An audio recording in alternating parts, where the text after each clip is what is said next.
Hello everyone, welcome to the ichimokucharts.com daily analysis for the S&P 500 for Wednesday, February 6th, 2013. Well, no change of trend today, and we have a very narrow range candle today. An inside bar in bar chart terms raises doubt about continuation of the trend to the upside. And the trend prior to that was a change of trend to the upside. Prior to that, a very bearish candle that took out the 1500 round number support and also took out the Tenkan-sen, the green indicator here, which indicates the trend in the first or in the fast time frame. For yesterday's trading, this large white-bodied candle did suggest that there was a possibility that the market would trade to higher levels, but obviously today we've seen the buyers lose a lot of the commitment that they had for the previous day's trading, as we saw the sellers lose commitment for the day's trading before that. And we now have this very solid battle going on between the buyers and the sellers. And if we look at the previous 3 days to today, we have very large bodied candles, and that suggests quite some volatility in this market, and it's in very different character to much of the previous trading that we've seen for the past month. It does suggest that there is a possibility that this is a top, and that's what you tend to see after very strong uptrends. Especially, you tend to see volatility coming into the market and then a solid change of trend back to the downside, so there is a good possibility of that happening.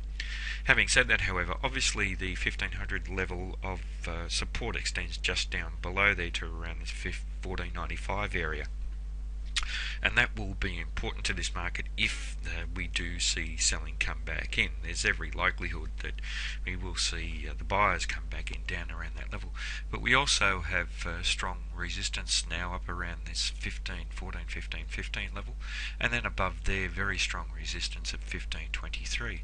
Now, for today's candle, we have actually seen the buyers maintain control of this market by closing the market up towards the high, but they certainly lack the commitment by not taking out the previous high, and it does suggest that there is potential for the market to trade down. Just looking at the shadow on the bottom, however, we've now seen buying support come back in around the Tenkan-sen, and that's usually how the Tenkan-sen behaves. And what we saw for 2 trading periods ago was really out of character in a very strong uptrending market. So perhaps we could see this market break back up to the upside, but very indecisive trading at the moment, very volatile over the previous 3 days, and now a lack of volatility. So we do need to watch how the market behaves and read who's in the ascendancy, the buyers or the sellers, with regard to the Tenkan-sen, the 1500 level, and certainly the 1515 and then the 1523 area. Now, in terms of the Fibonacci ratios, the Fibonacci retracements and the extensions, because we've got this largish congestion going on and we've got very little movement for the previous 4 trading days and very minor changes of trend, the Fibonacci ratios aren't going to work out any good until we see a breakout up above one of these levels. So not much use to us at the moment there. But going to the Ichimoku indicators, we do have a market that maintains its bullishness now in all 3 time frames. The previous day's trading, we had the market move back up above the Tenkan-sen. And we have a bullish market in a long-term time frame by trading above the cloud, bullish in the medium-term time frame by trading above the Kijun-sen, and in the short-term time frame by trading above that Tenkan-sen, the green line, and the Chiká span, the orange line here, is above the corresponding price action. So it's confirming the bullishness that we're seeing.